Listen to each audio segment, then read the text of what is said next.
Hello viewers, welcome to Nihar's kitchen. আজকে বানিয়ে দেখাচ্ছি কুমড়োর ছক্কা। আপনারা কুমড়োর ছক্কা অনেকবারই খেয়েছেন, কিন্তু এই পদ্ধতিতে কুমড়োর ছক্কা একদম হিট হয়ে যাবে। আর যদি ভিডিওটা ভালো লাগে তাহলে লাইক করে দেবার অনুরোধ রইল ও তার সাথে নিজেদের ফিডব্যাক আমায় কমেন্ট করে জানিও। দেখো বন্ধুরা, আমি আলুগুলোর খোসা ছাড়িয়ে নিয়ে ভালো করে ধুয়ে নিয়ে কেটে রেখেছি। এবারে কুমড়োগুলোকে কেটে নেব, তবে আমি নতুন আলু দিয়ে এই রেসিপিটা করব, তোমরা তোমাদের ইচ্ছে অনুযায়ী করো।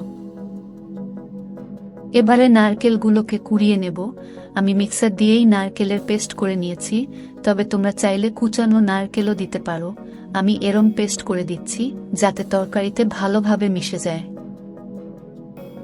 কড়াইটা গরম হয়ে গেছে, এবারে সরিষার তেল দিয়ে দিচ্ছি।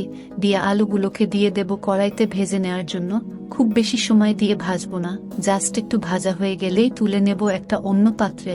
তবে বন্ধুরা, আমি এখানে লবণ ও হলুদ দিয়ে আলু ভাজিনি, তবে তোমাদের যদি মনে হয় তোমরা একটু ভাপিয়ে নিয়ে লবণ ও হলুদ দিয়ে ভেজে নিতে পারো। এটা যেহেতু নিরামিষ কুমড়োর ছক্কা করছি, তাই একটু হিং দিচ্ছি। এবারে তেজপাতা দেব, 5 ফোড়ন ও তার সাথে শুকনো লঙ্কাগুলো দিয়ে দেব কড়াইতে। এবারে এই মশলাটাকে একটু নেড়ে চেড়ে নিতে হবে বন্ধুরা।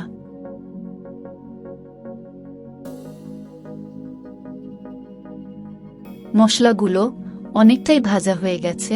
এবারে কুমড়োগুলো কড়াইতে দিয়ে নেড়ে চেড়ে নিয়ে মিশিয়ে নেব মশলার সাথে। তবে বন্ধুরা, আমি কিন্তু কুমড়ো ভাজার সময় লবণ একদমই দেব না, কারণ লবণ দিলে কুমড়োর থেকে পানি ছেড়ে দিয়ে নেতিয়ে যাবে, তাই না দেওয়াই ভালো আর কি। এবারে কড়াইতে 2 টিস্পুন পরিমাণ মতন হলুদ গুঁড়ো ও তার সাথে প্রয়োজন অনুযায়ী কাশ্মীরি লাল লঙ্কার গুঁড়ো দিয়ে দেব। এটা অ্যাড করলে খুবই অপূর্ব রং আসবে। এই মশলাগুলো দিয়ে ভালো করে একটু নেড়ে চেড়ে নেব।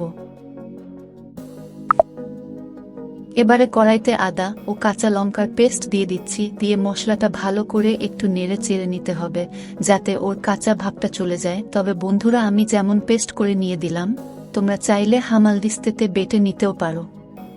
এবারে কড়াইতে ভেজে নেওয়া আলুগুলোকে দিয়ে দিচ্ছি। তবে বন্ধুরা, তোমাদেরকে আলু ভাজা নিয়ে যে কথাটা বলেছিলাম, ওটা কিন্তু কোনো মতেই ভোলা চলবে না বন্ধুরা। এবারে মশলা ধোয়া পানিটা দিয়ে দিচ্ছি কড়াইতে। তবে লবণ দিয়ে ভাজিনি, কারণ আলু তখন গলে গিয়ে স্বাদটা বিগড়ে যাবে, তাই লবণ না দেওয়ার পদ্ধতি ব্যবহার করা। দেখো বন্ধুরা, সমস্ত মশলা দিয়ে কুমড়োর ছক্কার রংটা কি অসাধারণ লাগছে দেখতে, তাই না? একটু নেড়ে চেড়ে নিয়ে এবারে এর মধ্যে মটর দিচ্ছি।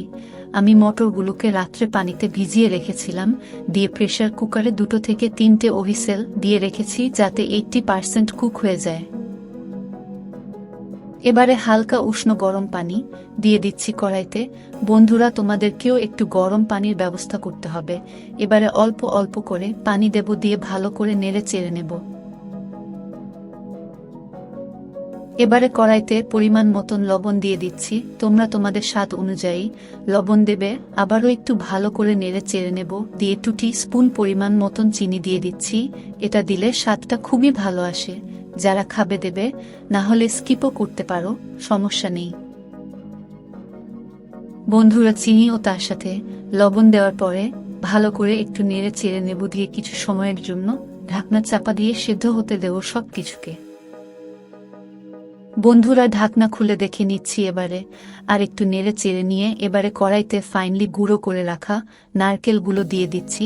তোমাদেরকে প্রথমেই বলেছিলাম আমি এমনি ভাবে দিলাম, যাতে এগুলো খুব ভালোভাবে মিশে যায় তরকারির সাথে। ও তার সাথে আঙ্গুরগুলো দিয়ে ভালো করে একটু নেড়ে চেড়ে নিয়ে মিক্স করে নেব। এবারে কড়াইতে জিরে গুঁড়ো দিয়ে দিচ্ছি। তবে বন্ধুরা, তোমরা যদি চাও বেটে নিয়েও দিতে পারো, কোনো অসুবিধা নেই।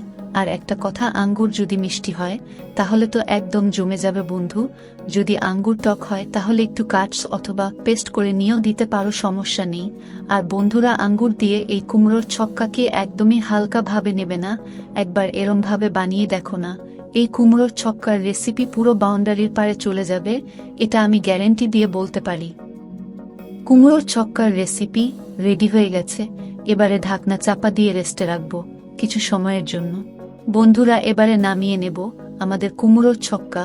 খুবই সুস্বাদু হবে এটি খেতে। আশা করি এই রেসিপি তোমাদের খুবই ভালো লেগেছে। তোমরা তোমাদের ফিডব্যাক আমায় কমেন্ট করে জানাবে। আর বন্ধুরা, বাড়িতে একবার এই কুমড়োর ছক্কা অবশ্যই ট্রাই করে দেখো, আর আমায় জানিও কেমন লাগলো তোমাদের এই রেসিপিটা। এবং ভিডিওটা ভালো লাগলে অবশ্যই একটা লাইক করে দেবে, আর আমাদের চ্যানেলটি সাবস্ক্রাইব করে আমাদের পাশে থেকো।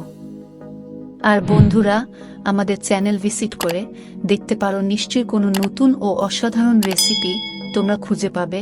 আচ্ছা বন্ধুরা, এবারে তাহলে বিদায় নিচ্ছি। ইনশাল্লাহ তোমাদের সাথে দেখা হবে খুব তাড়াতাড়ি একটা নতুন কোনো ভিডিওতে।